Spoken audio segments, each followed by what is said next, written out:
사도신경으로 신앙 고백하시겠습니다. 전능하사 천지를 만드신 하나님 아버지를 내가 믿사오며 그 외아들 우리 주 예수 그리스도를 믿사오니 이는 성령으로 잉태하사 동정녀 마리아에게 나시고 본디오 빌라도에게 고난을 받으사 십자가에 못 박혀 죽으시고 장사한 지 사흘 만에 죽은 자 가운데서 다시 살아나시며 하늘에 오르사 전능하신 하나님 우편에 앉아 계시다가 저리로서 산 자와 죽은 자를 심판하러 오시리라. 성령을 믿사오며 거룩한 공회와 성도가 서로 교통하는 것과 죄를 사하여 주시는 것과 몸이 다시 사는 것과 영원히 사는 것을 믿사옵나이다. 아멘. 오늘 함께 보실 말씀 신명기 20장 1절부터 9절까지 말씀입니다. 구약성경 292면에 있습니다. 구약성경 292페이지 신명기 20장 1절부터 9절까지 말씀입니다. 내가 나가서 적군과 싸우려 할 때에 말과 병거와 백성이 너보다 많음을 볼지라도 그들을 두려워하지 말라. 애굽 땅에서 너를 인도하여 내신 내 하나님 여호와께서 내 하나님 야훼께서 너와 함께 하시느니라. 너희가 싸울 곳에 가까이 가면 제사장은 백성에게 나아가서 고하여 그들에게 말하여 이르기를 이스라엘아 들으라. 너희가 오늘 너희의 대적과 싸우려고 나아왔으니 마음에 겁내지 말며 두려워하지 말며 떨지 말며 그들로 말미암아 놀라지 말라. 너희 하나님 야훼는 너희와 함께 행하시며 너희를 위하여 너희 적군과 싸우시고 구원하실 것이라 할 것이며 책임자들은 백성에게 말하여 이르기를 새 집을 건축하고 낙성식을 행하지 못한 자가 있느냐? 그는 집으로 돌아갈지니 전사하면 타인이 낙성식을 행할까 하노라. 포도원을 만들고 그 과실을 먹지 못한 자가 있느냐? 그는 집으로 돌아갈지니 전사하면 타인이 그 과실을 먹을까 하노라. 여자와 약혼하고 그와 결혼하지 못한 자가 있느냐? 그는 집으로 돌아갈지니 전사하면 타인이 그를 데려갈까 하노라 하고 책임자들은 또 백성에게 말하여 이르기를 두려워서 마음이 허약한 자가 있느냐? 그는 집으로 돌아갈지니 그의 형제들의 마음도 그의 마음과 같이 낙심될까 하노라 하고 백성에게 이르기를 마친 후에 군대의 지휘관들을 세워 무리를 거느리게 할지니라. 아멘. 오늘 본문은 전쟁과 관련된 내용입니다. 우리가 전쟁을 하고 있지는 않은데 오늘 본문을 해석한다면 전쟁이 아니라 여러 가지 관점에서 해석을 할 수가 있을 겁니다. 영적 전쟁으로서 이해하면서 설명할 수도 있고 혹은 하나님의 일을 맡은 사역의 관점으로 오늘 본문을 이야기할 수도 있습니다. 혹은 선교 현장에서 불신자들을 향해서 복음을 나갈 때의 자세로 본문을 적용하는 것도 있음직합니다. 그 밖에도 신앙인으로서 세상에서 사업을 하는 입장에서 이 본문을 볼 수도 있습니다. 우리의 다양한 삶의 과정과 현실에서 성경 본문을 우리의 삶에 적용하려는 시도는 좋은 것입니다. 그렇지만 우리 삶의 성경을 적용하기에 앞서서 그 본문이 원래 무슨 뜻이었는가를 아는 것은 중요합니다. 그런 의미에서 오늘 본문이 가진 본래의 뜻이 무엇이었을지에 대해서 잠시 살펴보도록 하겠습니다. 여러분과 신명기로 말씀을 나누면서 신명기 12장부터 26장까지는 신명기 법전이라고 말씀을 드렸습니다. 그래서 이 신명기 법전이라는 범주 안에서 12장 이후로 계속해서 말씀을 살펴보고 있는데요.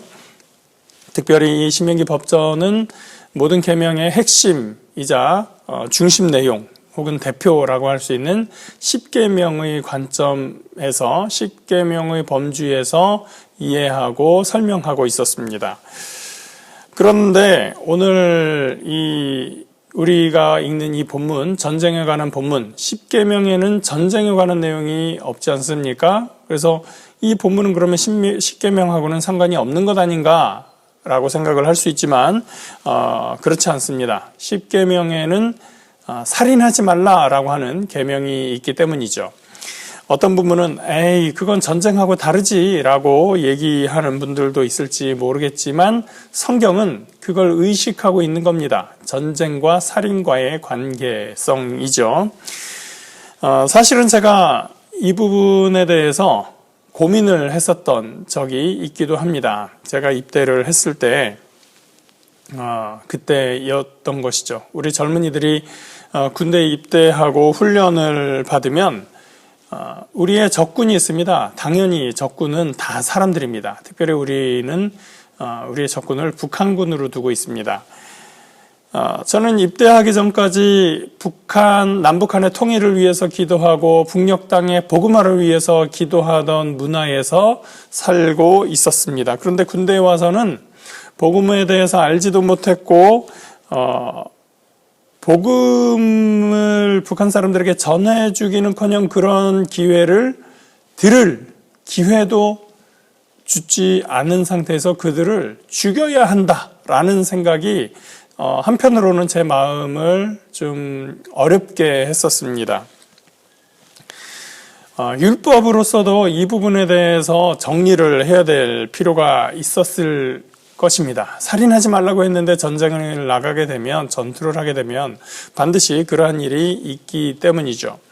신명기에서 말하는 전쟁은 과연 무엇인가? 이른바 가나안 정복 전쟁은 기본적으로 거룩한 전쟁, 한자로 성전이었습니다. 전에도 말씀드렸지만 이 과거의 전쟁은 목적이 남의 것을 취하고 탈취하는 것에 있었습니다. 알렉산더가 전 세계를 정복할 때 그가 군인들에게 했었던 것은 저 황금의 나라 인도에 가면 모든 것이 황금으로 되어 있는데 그 황금을 너희들에게 주겠다라고 군인들에게 이야기를 했습니다. 군인들이 바로 그 황금을 목표에 두고서 전쟁을 열심히 성실하게 임했었던 것이죠. 이렇게 고대의 전쟁은 노량물을 탈취하는 것, 그것이 목적이었습니다. 그러나 이스라엘의 전쟁, 이스라엘의 가나안 정복 전쟁은 목적 자체가 그것과 달랐던 거예요. 가나안 땅의 범죄에 대한 하나님의 심판, 하나님의 징벌이 목적이었기 때문입니다. 여리고의 전쟁에 대해서 잘 알지만 이스라엘 백성들이 여리고를 돌고 그 여리고 성이 무너진 후에 그곳에서 가축이나 노예나 보물이나 이런 것들을 취하지 않고 모든 것을 진멸해야 했었던 이유가 바로 그러한 것입니다. 하나님의 전쟁, 가나안 정복 전쟁, 이 거룩한 전쟁은 물건을 탈취하고 내 것을 취하는 것이 목적이 아니었기 때문입니다. 하나님의 일을 하는 것이었고 그렇기 때문에 이 전쟁은 하나님께서 이끄시는 것이었습니다. 1절에서 말한 것처럼 적군의 말과 병거와 군인들의 숫자가 우리 군대보다 많다고 하더라도 두려워하지 말아야 할 것은 이 전쟁은 하나님께서 치르시는 일이기 때문이었던 겁니다. 2절에서 제사장이 백성들에게 겁먹지 말라고 하나님이 너희와 함께 하시고 하나님이 적군과 싸우신다라고 할 때 그것은 아무 전쟁에서나 아무 싸움에서나 다 우리 전쟁은 다 하나님이 함께 하시는 전쟁이야 라고 하는 것이 아니라 이 전쟁이 하나님께서 말씀하신 거룩한 전쟁, 하나님께서 이끌어 가시는 전쟁이기 때문이었던 것입니다. 그 하나님의 뜻에 따라서 수행하는 전투이기 때문에, 전쟁이기 때문에 제사장은 백성들에게 그렇게 이야기할 수 있었던 것입니다. 제사장이 그렇게 선포하더라도 지도자는 군인으로서 참전시키기에 적절한 사람인지 아닌지 그 군인들을 살펴야 되는 의무가 있었습니다. 5절 이하에 보면 집으로 돌려보내야 될 사람들에 대해서 4가지의 종류의 사람들을 말해주고 있습니다.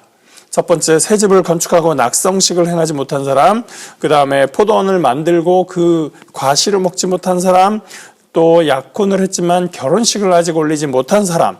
이 세 종류의 사람들의 공통점은 그들의 삶에, 이 전쟁에 나가기 전에 그 삶의 현장, 자기 삶의 뒤에 뭔가 일이 있는 사람들입니다. 이 부분을 볼 때 우리가 오해하기 쉬운 것이 있는데, 이 사람들은 전투에 전념하지 않을 것이라서 돌려보내야 한다라고 하는 생각입니다. 성경은 이 사람들의 집중력을 탓하지 않습니다. 그 사람들은 전투에 가봐야 집 생각이나 하고 포도원 생각이나 하고 도움이 되지 않는다, 그렇게 말하지 않고 오히려 그들의 상황을 고려하고 배려해 주고 있는 입장이라는 것을 우리가 알 필요가 있습니다. 일생을 고생해서 이제 이 사람은 처음으로 새 집을 짓는 것입니다. 그 집에 들어가서 조금 지내보기는 해야 되지 않겠느냐라는 것이 율법의 정신인 것입니다. 평생의 노력으로 드디어 내 힘으로 나의 포도원을 가꾸고 이제 첫 열매를 거두어야 하는데, 그 포도원의 소산을 맛보지도 못한 채, 그 소출을 거두지도 못한 채 전장에 나가서 죽는 일은 피하게 해주라 라고 하는 것입니다. 지금도 그렇지만 과거 인생에서 가장 중요한 행사가 결혼인데, 약혼을 하고 이제 결혼식을 앞두고 있는데 전장에 나와서 사랑하는 여인과 가정을 이루기도 전에 죽으면 안 되지 않겠느냐라고 하는 것이 율법의 가르침인 것입니다. 가끔 일 중심적인 분들이 있습니다. 모든 것의 우선이 일이 되는 사람들입니다. 주변에 어떤 상황이 있더라도 일이 가장 중요하고 일을 위해서 모든 것을 희생하기를 요구합니다. 저도 한때는 그렇게 생각했었습니다. 개인은 개인이고 일을 망치면 안 된다라고 생각을 했던 겁니다. 특히나 교회에서 저희같이 교역자로 있거나 또는 평신도 중에서도 중요한 교회의 어떤 사역을 맡은 사람들에게 교회는 요구합니다. 사명을 맡았으면 모든 것을 희생하는 것이 옳다. 그런데 오늘 본문은 그렇게 요구하지 않습니다. 낙성식, 포도추수, 결혼식, 그거 안 하면 큰일 나서가 아니라 인생에서 참으로 의미 있는 그 순간을 보장해 주는 것이 하나님의 관심사인 것입니다. 해마다 해마다 하는 포도추수 올해도 하는데 나 그 포도추수 하러 갈래요, 이런 거 해당되지 않습니다. 일이 건축하는 사람인데 건축업자가 오늘도 건축하고 내일도 건축하는데 내일 모레 저 집에 건축한 다음에 그 낙성식 하는 거 저 거기 참석하고 싶어요, 그런 거 이야기하는 것이 아니죠. 해마다 결혼식 하는 사람 없으니까 그건 뭐 다 말할 필요도 없습니다. 율법은 강제적인 규정으로서 사람의 삶을 규제하고 속박하기 위해서 있는 것이 아니라 오히려 개인의 삶이 하나님 앞에서 의미 있다라고 강조해 주기 위한 것입니다. 그 밖에 전투에서 제외할 사람이 또 나오죠. 정말 전투에 도움이 안 되는 사람입니다. 두려워하는 사람, 떠는 사람입니다. 전투에 나가기 전부터 두려워하고 걱정하는 사람입니다. 하나님의 거룩한 전쟁을 치를 일꾼으로서 자격이 없는 사람입니다. 자신만 두려워하는 것이 아니라 이런 사람은 주변에 두려운 바이러스를 전파할 사람들입니다. 하나님의 일을 하기로 나선 후에는 두려워하지 말아야 하는 것입니다. 하나님의 일이란 교회 사역이나 복음 전도, 선교 사역뿐만이 아니라 우리의 직장과 사업이 하나님의 일이라고 믿고 하나님의 일로서 감당하고 있다면 거기에도 역시 적용이 될 수 있습니다. 제가 예전에 일반 사업의 어떤 큰 프로젝트에 참여했을 때 그런 각오였습니다. 내가 하나님의 사람으로서, 하나님의 일꾼으로서 이 일을 감당해야겠다. 다른 사람들이 망치고 다른 사람들에게 피해 줄 수 있는 거 내가 믿음의 사람으로서 이 일을 잘 성실하게 감당해서 이 일이 잘 되도록 해줘야겠다. 그래서 많은 사람들이 피해 입지 않고 이 일이 잘 끝나도록 해야 되겠다라고 하면서 일을 한 적이 있습니다.